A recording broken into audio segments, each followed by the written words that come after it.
Now Sony A1, I almost said A7 again. This is A1, this is alpha of the alphas. This is the one to rule them all because this is what, because before that Sony has A7, of course A7, A7 Mark II, A7 Mark III, it is for all around for a lot of things. And then you got A7R, which is resolution, A7S for speed, no, A7S is for video. Yeah. And then we have A9 for speed, actually, yeah. Now, A1 is that it has everything. It has resolution, it has 50 megapixels, and it has speed because it has 30 FPS, as you may have heard. And it is a really great A7S as well because it got 8K. 8K is here. Everyone, 8K is finally here. I mean, it was here, but yeah, is it actually here now because A1.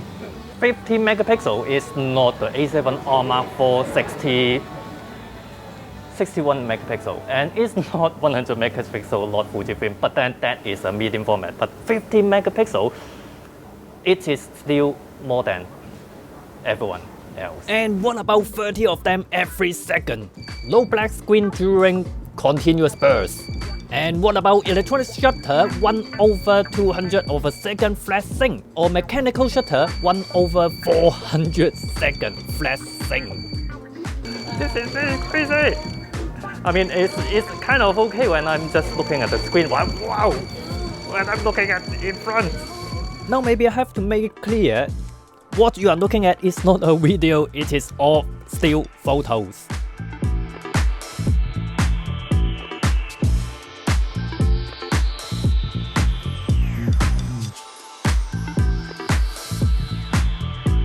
And these are not just any photo, these are all 5 megapixel photos.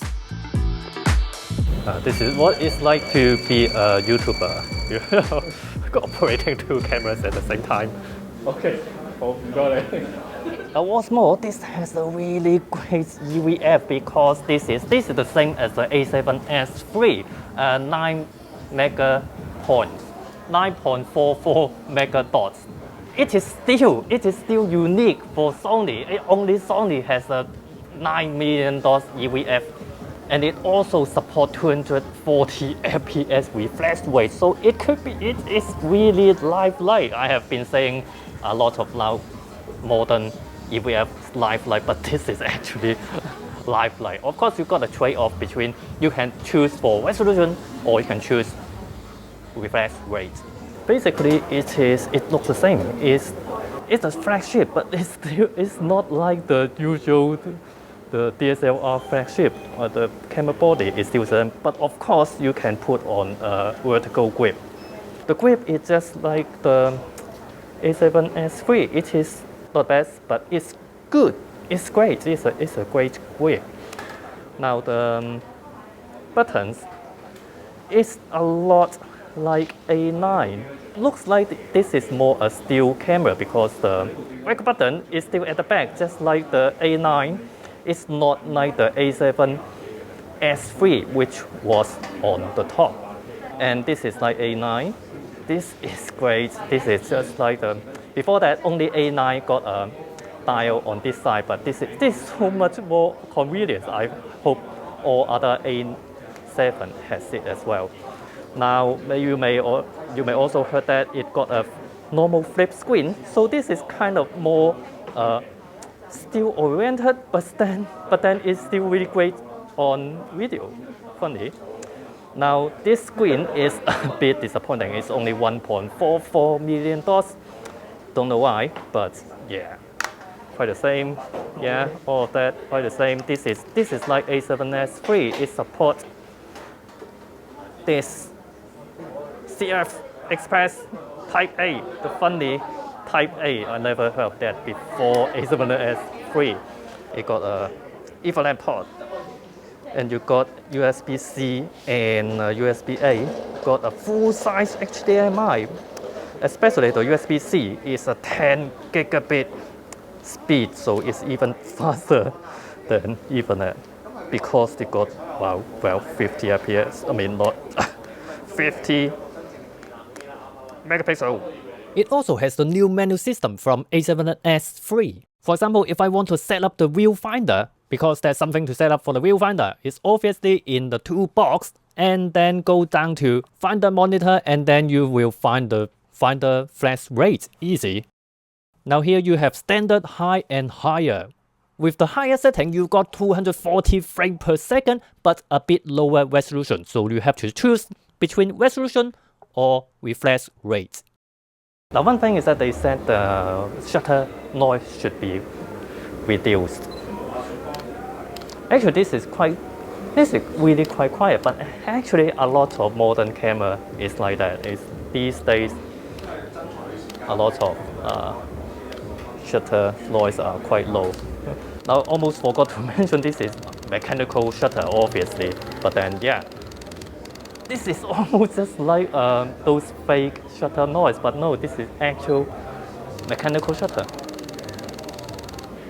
So 8K is here finally. 8K is here, everybody, and I'm shooting in 8K 30p. This support up to 8K 30p and 4K 120p as well, just like the A7S III. And I'm talking about the normal video, 4K 120p with sound, not like the special variable frame rate stuff.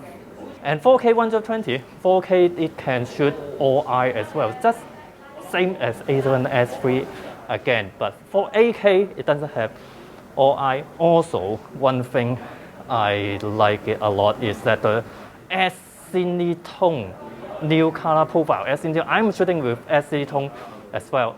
Well, honestly, I haven't used it, but I heard that it is great. So yeah, I mean, Sony, people always say, oh, the color is good, not good, but now got Acetone. How about that? Oh yeah, 8K. I mean, another camera can do 8K, the one that start with letter C, but that one overheat problem. This one 8K continuously 30 minutes at least. This is claimed by Sony, but is it really true? What kind of situation is it in the fridge? We'll have to test it a bit later. So at the end, how much is this? This is not cheap. This is really not cheap. $6, 6,500. But this is for someone who don't want to decide between A7 or should I get A7R or A7S or whatever, A9. No, you don't have to choose anymore. This can do all of that and then some for someone who don't want anything less than anything. So yeah, alpha of the alphas, the one to rule them all. That's all for now. At last, I'm happy to introduce to you Storyblocks. Storyblocks has video, has music and images all in one site. Of course, it has stock video. Wow, that is a really good time lapse. Even motion graphic backgrounds, stock music and sound effects. Also stock photos and illustration, vectors, graphic all in one site. Just one single subscription, all you can eat. So check out Storyblocks with the link in the description down below.